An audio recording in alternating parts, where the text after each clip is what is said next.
ஓம் குருவழியே ஆதி ஆதி, ஓம் குருமொழியே வேதம் வேதம், ஓம் குருவிழியே தீபம் தீபம், ஓம் குருபதமே காப்போ காப்போ. மெகா தொலைக்காட்சி நேயர்கள் அனைவருக்கும் கிருஷ்ணன் பாலாஜியின் பணிவான காலை வணக்கம். நேயர்களே, தேகம் சிறக்க யோகம் உச்சி முதல் பாதம் வரை ஒவ்வொரு உறுப்புகளையும் நன்றாக இயங்க செய்யக்கூடிய யோக நெறிமுறைகளையும் தன்னை உணரக்கூடிய வாழ்க்கை நெறிமுறைகளையும் பார்த்துட்டு வரோம். இன்றைக்கு நம்ம பார்க்கக்கூடியது நிறைய நபர்களுக்கு இருக்கக்கூடிய மூட்டு வலி, மூட்டு வீக்கம், மூட்டு வாதம், மூட்டு சவ்வுகளில் இருக்கக்கூடிய குறைபாடுகள். இது அந்த காலத்தில் 80 வயது தாண்டியவர்களுக்கு தான் மூட்டு தேய்மானம் ஏற்படும். இப்போல்லாம் நம்ம ஒரு 12 வயசில் இருக்கக்கூடிய ஸ்டூடெண்ட்டு கூட மூட்டு வலி இருக்குன்ட்டு வர்றாங்க. என்ன காரணம்னா நம்ம எடுக்கக்கூடிய உணவு, நம்ம வாழ்க்கை முறை, அதில் நம்ம இயற்கைக்கு மாறாக நடந்து கொண்டே இருக்கின்றோம். அப்போ நம்ம எடுக்கக்கூடிய உணவு நல்ல சாத்வீகமாக உணவாக இருக்கணும். நம்ம காலை எழக்கூடிய நேரம் 5 மணி, இரவு படுக்கக்கூடிய நேரம் 9:30 மணி. அந்த மாதிரி ஒரு பழக்கத்தை வச்சுக்கிடணும். உடலுக்கு சரியான ஓய்வு கொடுத்துக்கிடணும். உடலுக்குரிய பயிற்சிகள் கரெக்டாக எடுத்துக்கிடணும். சின்ன வயசுலேயே பள்ளி பருவத்திலே இந்த பயிற்சிகள்லாம் பண்ணிட்டீங்கன்னா வளர்ந்து வரும்பொழுது இந்த மாதிரி மூட்டு வலி, மூட்டு வீக்கம், மூட்டு வாதம், சவ்வுகளில் பிரச்சனை, ஈரப்பதம் குறைதல் இந்த மாதிரி வரவே செய்யாது. ஸோ இதற்கு தான் பதஞ்சலி மகரிஷியினுடைய அஷ்டாங்க யோகத்தில் இயமம் நியமம் ஆசனம். இன்றைக்கு நிறைய நபர்கள் இது செஞ்சால் சரியாயிரும், அது செஞ்சால் சரியாயிரும் நிறைய கொடுக்குறோம். ஆனால் இந்த இயமம் நியமம் இல்லாமல் நீங்கள் என்ன தான் ஆசனங்கள் செய்தாலும் பலன் கிடைக்காது. அது என்ன இயமம் நியமம்? உடல் சார்ந்த ஒழுக்கம், மனம் சார்ந்த ஒழுக்கம். எண்ணங்கள் சுத்தமான எண்ணங்களாக இருக்கணும். போட்டி, பொறாமை, காழ்ப்புணர்ச்சி, இந்த மாதிரி கோபம், இதெல்லாம் எதுவுமே இருக்கக்கூடாது. சாந்தமான மனநிலையில் இருக்கணும். நம்ம உணர்வுகள் நல்ல உணர்வுகளாக இருக்கணும். அதற்கு தான் உணவு முக்கியம்.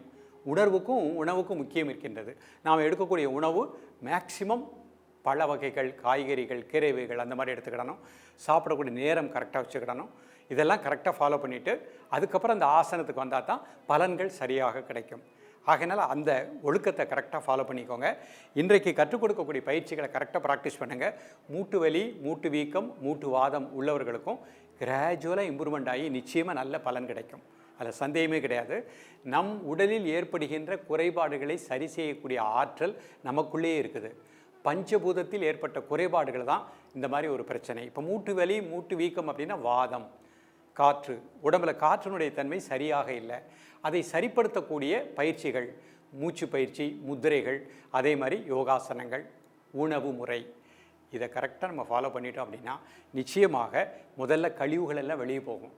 நமக்கு ஒரு பொறுமை வேண்டும். இன்றைக்கு பயிற்சி பண்ணோன்னு நாளைக்கே ரிசல்ட் எதிர்பார்க்கக்கூடாது. உங்கள் உடலில் இருக்கக்கூடிய கழிவுகள் போகிறதுக்கு கொஞ்சம் டைம் எடுத்துக்கிடும். ஆனால் நிச்சயமாக பெர்மனண்ட் ரிசல்ட் கிடைக்கும். நீங்கள் நம்பிக்கையோடு பயிற்சி பண்ணிகிட்டே வாங்க. மூட்டுக்கள் திடமாகும், மூட்டு சவ்வுகள் திடமாகும், மூட்டு வாதம் நிச்சயமாக நீங்கக்கூடிய நிலை கிடைக்கும். நம்ம வாதத்தினுடைய தன்மை உடம்புல கரெக்டாக இருக்கும். நம்ம சிறப்பாக வாழக்கூடிய நிலை கிடைக்கும். ஸோ நமது முன்னோர்கள் நமக்காக ஒவ்வொரு மனிதனும் எந்த ஒரு மாத்திரை எடுக்காமல் முத்திரையை மாத்திரையாக்கி, யோகாசனங்களை மருந்தாக்கி, தியானத்தை மருந்தாக்கி வாழ்க்கையில் வளமாக வாழ்வதற்கு அற்புதமான பயிற்சியை கொடுத்துருக்காங்க. அப்படி இருந்தும் எதற்காக இன்றைக்கு இவ்வளவு கூட்டம் மருத்துவமனையில்? மனிதர்கள் வாழும் முறையை சரியாக கடைபிடிக்கவில்லை. இயற்கைக்கு மாறாக நாம் வாழ்கின்ற காரணத்தினால்தான் இத்தனை வியாதியும் வருகின்றது. அப்போ இந்த வியாதிக்கு முற்றுப்புள்ளி வைக்கக்கூடிய ஆற்றல் நம்ம கையிலே இருக்குது. இப்பொழுது இதனுடைய செயல்முறை விளக்கத்தை தெளிவாக காண்போம். நேயர்களே, முதல்ல நிமிர்ந்து நின்றுக்கோங்க. இந்த மாதிரி வலது பக்கம் இடது பக்கம் 2 பக்கத்துக்கும் பேலன்ஸ்டு வெயிட் கொடுத்துக்கோங்க. மனசுனால் வலது கால் இடது கால் 2க்கும் பேலன்ஸ்டு வெயிட் கொடுத்துக்கோங்க. மெதுவாக மூச்சை உள்ளெடுத்து மெதுவாக மூச்சை வெளியே விடுங்க. ஒரு 3 முறை.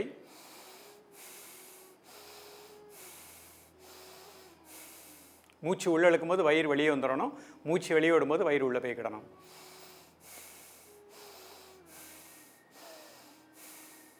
இப்போ நார்மல் பிரீத்திங். முதல்ல கால் 2ம் ஒரு 1 ஃபீட் அகட்டிக்கிடுறேன். கைகளை முன்னாடி இந்த மாதிரி வச்சுக்கிடுறேன். மெதுவாக கிளவாங்க. 1 இந்த பொசிஷன் அப்படி இருந்துக்கோங்க. 2 3 4 5 6 7 8 9 10. Relax. Normal breathing. 1 more time கை முன்னாடி வச்சுக்கோங்க. 1 2 3 4 5 6 7 8 9 10. ரிலாக்ஸ். Normal breathing. இப்போ 2 கால் சேர்த்துக்கிடணும். சற்று வயதானவங்க பொறுமையாக நிதானமாக பண்ணுங்கள். செவரில் கூட சாஞ்சிக்கிட்டு பண்ணிக்கலாம். 2 கால் சேர்த்துக்கோங்க. கை முன்னாடி வச்சுக்கோங்க. Normal breathing. இப்போ ஸ்லோவாக வாங்க. 1 2 3 4 5 6 7 8 9 10. ரிலாக்ஸ். ஒரு 5 செகண்ட் ரிலாக்ஸ் பண்ணிக்கோங்க. மீண்டும் ஒரு முறை. 1 2 3 4 5 6 7 8 9 10. ரிலாக்ஸ். Normal breathing. இப்போ நம்ம பண்ண ஆசனத்துக்கு பேர் உட்கட்ட ஆசனம். அடுத்து ஏக உட்கட்ட ஆசனம்னு பண்ண போகிறோம். நார்மலாக நினைக்கோங்க. ஒரு கால் மடிச்சுக்கணும், அடுத்த கை மேலே வச்சுக்கணும். 1 2 3 4 5 6 7 8 9 10.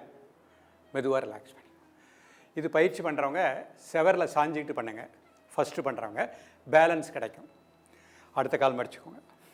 1 2 3 4 5 6 7 8 9 10. ரிலாக்ஸ். 5 second normal breathing. இப்போ காலை கொஞ்சம் அகட்டிக்கிடுறோம், கை மறைச்சிக்கிடுறோம்.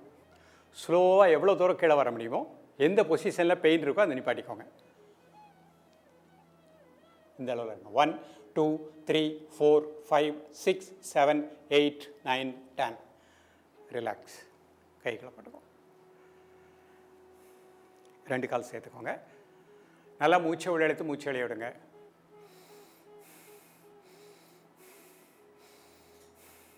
Normal breathing.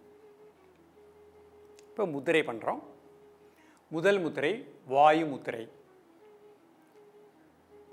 ஆள்காட்டி விரல் மடிச்சுக்கோங்க, அதனுடைய மையத்தில் கட்டை விரல். மெதுவாக இன்ஹேல் பண்ணுங்கள், மெதுவாக எக்ஸேல் பண்ணுங்கள் 3 டைம்ஸ்.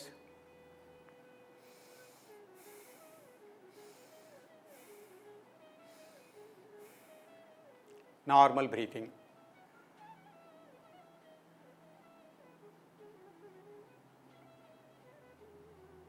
உடல் ஆடாமல் அசையாமல் இருக்கட்டும், ஒரு மன மூச்சில் இருக்கட்டும். காலை மதிய மாலை 3 வேளையும் சாப்பிடுவதற்கு முன்பாக 2 நிமிடங்கள்.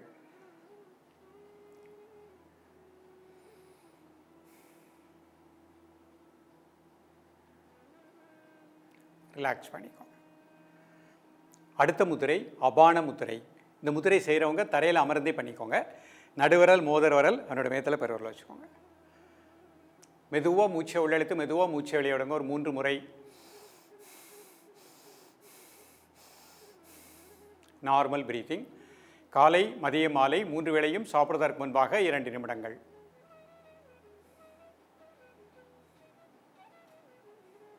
உடல் ஆடாமல் அசையாமல் இருக்கட்டும், ஒரு மன மூச்சில் இருக்கட்டும்.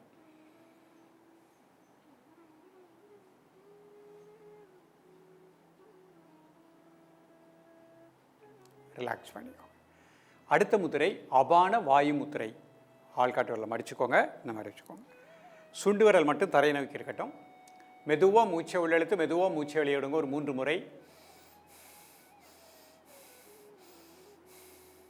Normal breathing.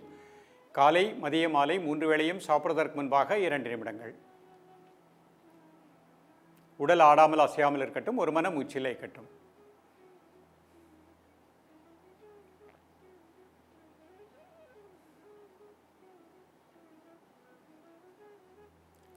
ரிலாக்ஸ் பண்ணிக்கோங்க. Normal breathing. இப்போ மீண்டும் ஒரு முறை உட்கட்டாசனம் பண்ணி காமிக்கிறேன்.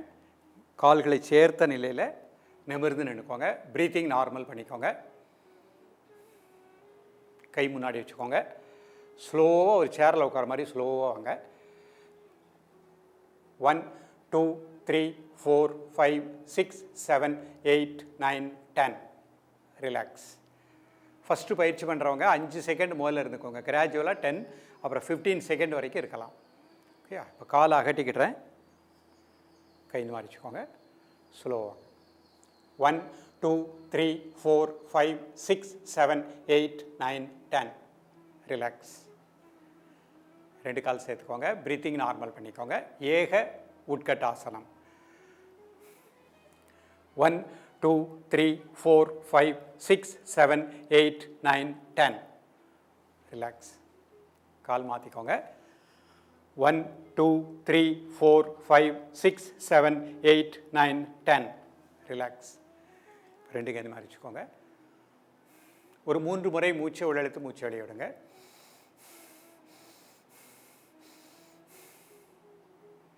இடது கை சின்முத்திரை. ரைட் நாசியை க்ளோஸ் பண்ணிக்கோங்க. லெஃப்டில் மூச்சை உள்ளழுங்க, ரைட்டில் மூச்சை வெளியே விடுங்க.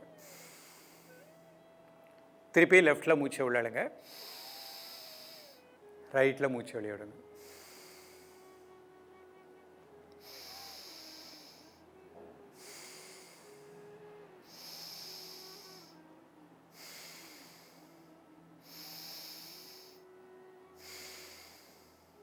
இந்த மாதிரி ஒரு 10 முறை பண்ணிக்கணும்.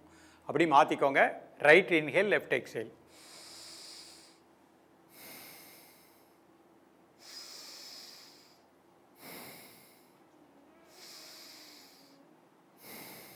இந்த மாதிரி நிதானமாக 10 முறை பண்ணிக்கணும்.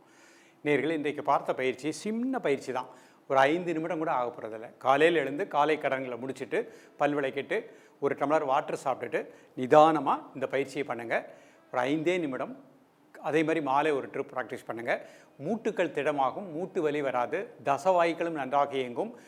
பிற்காலத்தில் இப்போ நன்றாக இருந்தாலும் இளைஞர்கள், பள்ளி மாணவ செல்வங்கள், மாணவிகள் எல்லோருமே இந்த பயிற்சி பண்ணுங்கள். உங்களுக்கு வயது ஆக ஆக மூட்டுக்கள் திடமாக இயங்கக்கூடிய நிலை கிடைக்கும். 50 60 70 ஆகும் பொழுது மூட்டு வலி அந்த மாதிரி பிரச்சனையே வராது. தொடர்ந்து பயிலுங்கள். மீண்டும் சந்திப்போம். நன்றி, வணக்கம்.